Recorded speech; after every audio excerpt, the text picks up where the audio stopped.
नमस्कार. विकास समाचारमध्ये आपले स्वागत.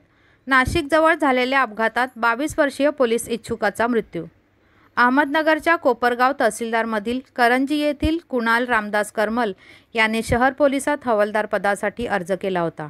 पोलीस भरती परीक्षेसाठी जात असलेल्या 22 वर्षीय उमेदवाराला नांदूर नाकाजवळ त्याच्या दुचाकीला भरधाव मालवाहू ट्रकने धडक दिल्याने त्याचा दुर्दैवी मृत्यू झाला.